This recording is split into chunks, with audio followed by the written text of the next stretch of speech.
Surja e Rad, Mekkase, 43 vargje. Bismillahirrahmanirrahim. Me emrin e Allahut, të gjithë mëshirshmit, mëshirëplotit. Elif, Lam, Mim, Ra. Këto janë vargjet e librit, Kuranit. Ajo që të është shpallur ty, Muhammed, prej Zotit tënd, është e vërteta, por shumica e njerëzve nuk e besojnë. Allahu është ai që qiejt i ka ngritur me shtylla, të cilat nuk mund t'i shihni, e më pas është ngritur mbi fron. Ai ka nënshtruar diellin dhe hënën. Të gjitha këto rrotullohen për një kohë të caktuar. Ai i drejton të gjitha çështjet dhe i shpjegon në hollësi shpalljet, me qëllim që ju të bindeni se do të takoheni me Zotin tuaj.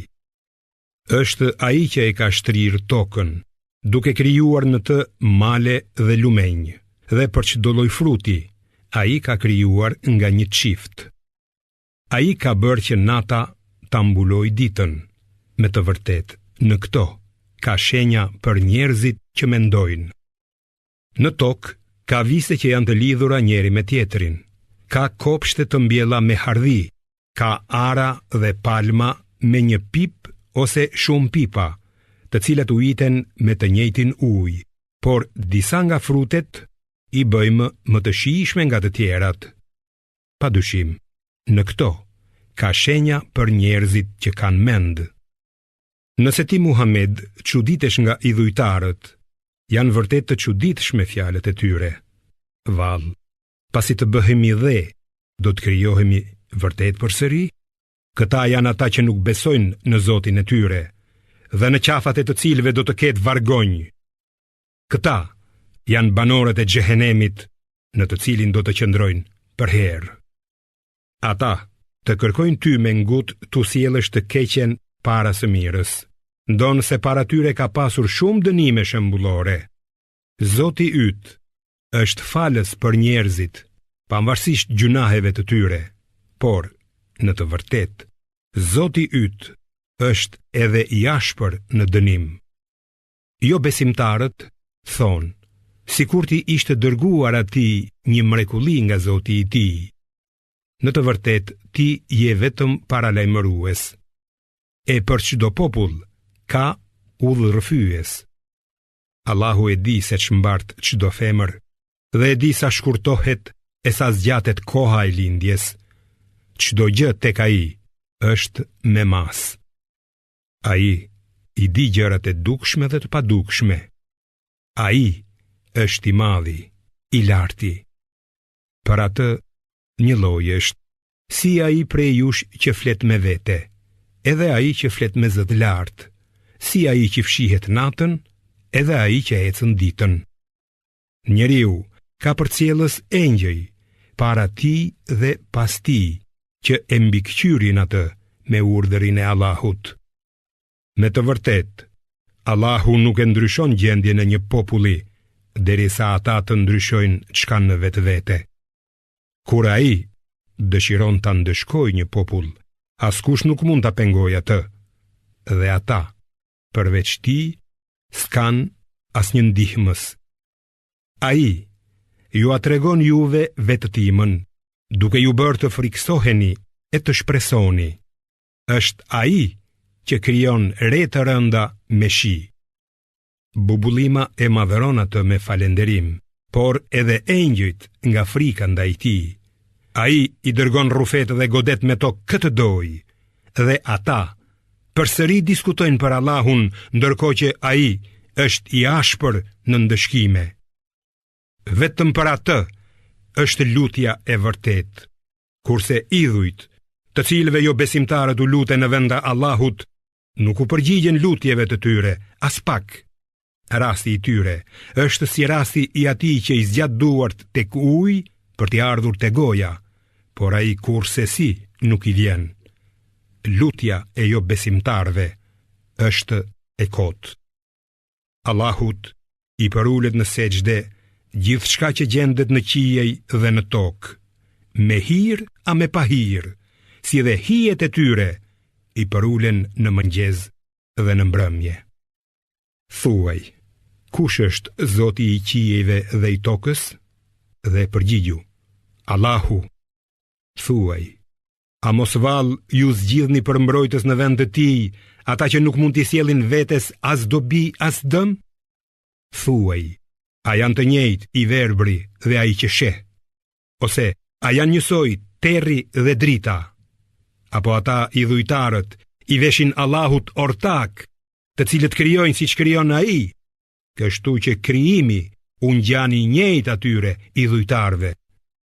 Thuaj, Allahu është krijuesi i çdo gjëje, dhe ai është i vetmi nga dhënjimtari. Ai e zbret shiun nga qielli, prandaj rrjedhin lumejt me mas, dhe rrjedha bart mbeturinat mbi sipërfaqen e ujit. Edhe zgjyra, kur e shkrin njerëzit në zjarr që të bëjnë stoli ose vegla, është mbeturin si ajo. Kështu, Allahu jep shembullin e së vërtetës dhe të së pavërtetës.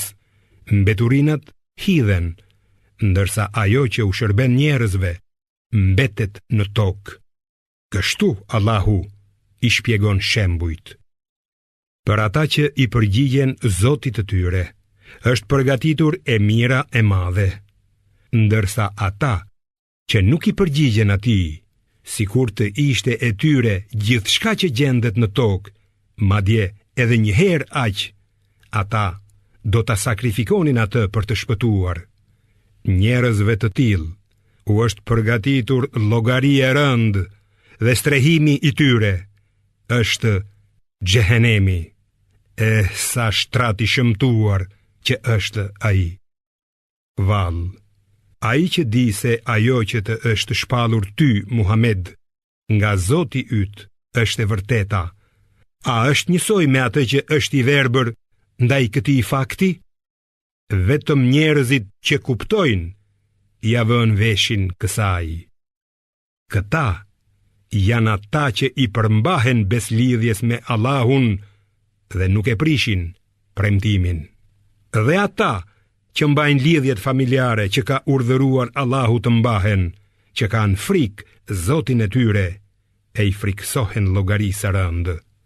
Dhe ata që durojnë për të fituar dashurinë e Zotit të tyre, që falin namazin, që ndajnë fshehurazi dhe haptazi nga ajo që ua kemi dhënë ne, dhe që të keqen e kthejnë me të mirë. Këtyre u takon shpërblimi në shtëpinë e fundit. Xheneti i Adnit, në të cilin do të hyjnë ata dhe besimtarët e ndershëm prej prindërve të tyre, grave dhe pasardhësve të tyre. Dhe engjëjt do të hyjnë tek ata nga çdo derë e xhenetit, e do të thonë: shpëtimi qoftë mbi ju për durimin që keni treguar në jetën e kësaj bote. Sa vendbanimi bukur që është ky. Sa për ata që shkelin beslidhjen me Allahun, pasi janë zotuar për atë e që këpusin lidhjet familjare që ka urdhëruar Allahu të ruhen dhe bëjnë shërregullime në tokë, mbi ta rëndon mallkimi dhe përfundimi i keq.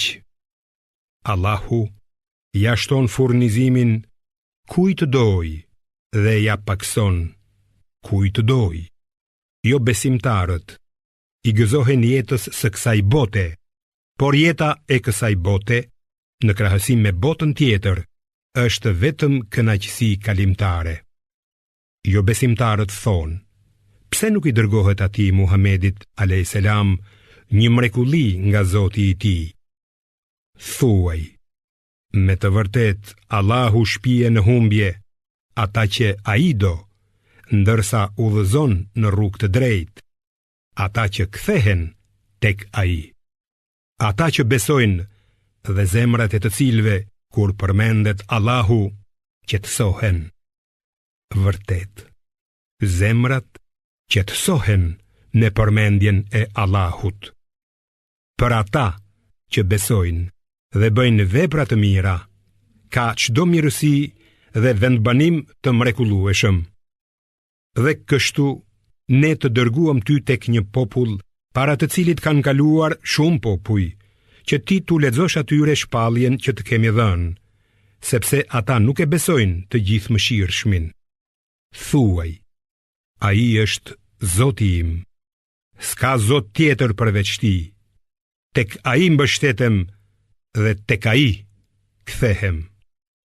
Idhujtarët e Mekës thonë, sikur të kishte një Kur'an me të cilin të lëviznin malet, ose të coptohej toka, ose të flisnin të vdekurit, që të besojmë Muhamedin.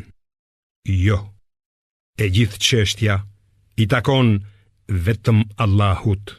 Vallë, a nuk e din ata që besojnë se sikur të donte Allahu, do t'i kishte udhëzuar të gjithë njerëzit në besim? Kurse jo besimtarët e Mekës, për atë që kanë bërë, vazhdon t'i godas shkatërrimi apo të bjerë pranë shtëpive të tyre, derisa të kryhet premtimi i Allahut. Nuk ka dyshim se Allahu e kryen premtimin e tij. Edhe para teje janë tallur me të dërguar. Andaj unë u kam dhënë afat atyre që kanë mohuar e pastaj i kam dëshkuar. Si ka qenë dënimi im. Vallë, ai që është mbi këqyrës për çdo kënd se çfarë punon, a është njësoj si idhujt që s'dëgjojnë e s'shohin gjë? E megjithatë, ata i shoqërojnë Allahut zotat rrem në adhurim. Thuaj, më tregoni emrat e atyre idhujve që ja bëni shok Allahut, apo ju po e njoftoni atë për ndonjë gjë që ai nuk e di në tokë, apo thoni vetëm fjalë boshe? Jo, por jo besimtarve, dinakërit e veta u duken të hijshme, ata janë larguar nga rruga e drejtë, për atë që Allahu e shpije në humbje, s'ka udhërrëfyes. Për ata ka dënim në këtë jetë, por dënimi në jetën tjetër, me siguri është edhe më jashpër. Për ata s'ka mbrojtës nga dënimi i Allahut. Xheneti që u është premtuar besimtarve është i tillë që nëpër të rrjedhin lumenj. Frutat dhe freskia e tij janë të përhershme. Ky është fundi i besimtarve, kurse fundi i jo besimtarve është zjarri. Ata të cilëve ua kemi zbritur librin, gëzohen për atë që të kemi shpallur ty. Dhe ka disa prej grupeve që mohojnë diçka prej tij. Thuaj, mua më është urdhëruar që ta adhuroj vetëm Allahun dhe që të mos i shoqëroj atij asgjë në adhurim. Vetëm atij i lutem dhe vetëm tek ai kthehem. Ja kështu, ne e kemi zbritur Kur'anin në gjuhën arabe për të qenë si gjykim për njerëzit. Por nëse ti ndjek dëshirat e tyre, pas dijes që të ka ardhur, ti nuk do të kesh as ndihmës, as mbrojtës prej Zotit. Vërtet, edhe para teje ne kemi sjellë të dërguar, të cilëve u kemi dhënë gra dhe pasardhës. Asnjë i dërguar nuk ka sjellë me vete asnjë mrekulli, përveç se me lejen e Allahut. Çdo periudhë e kohës ka librin e vet ku është shënuar caku i saj. Allahu fshin çfarë të doj, e ngulit çfarë të doj në këtë libër, dhe tek ai është libri amëz.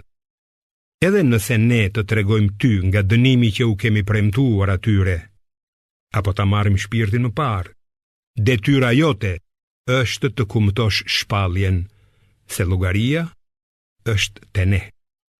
A nuk e shohin ata se ne po u azvoglojmë tokën nga skajet e saj? Allahu gjykon dhe askush nuk mund ta thyej gjykimin e tij. Ai është i shpejt në llogari. Dredhi kanë bërë edhe ata që kanë qenë para tyre, por Allahu është zotërues i të gjitha dredhive. Ai e di çfarë fiton çdo njeri, dhe mohuesit do ta dinë se për këtë do të jetë përfundimi më i mirë. Jo besimtarët thonë, ti nuk je i dërguar. Thua ju, o Muhammed, mjafton Allahu për dëshmitar midis meje dhe jush, dhe ata që kanë dieni për librin, besimtarët qifut dhe të krishterët të asaj kohe.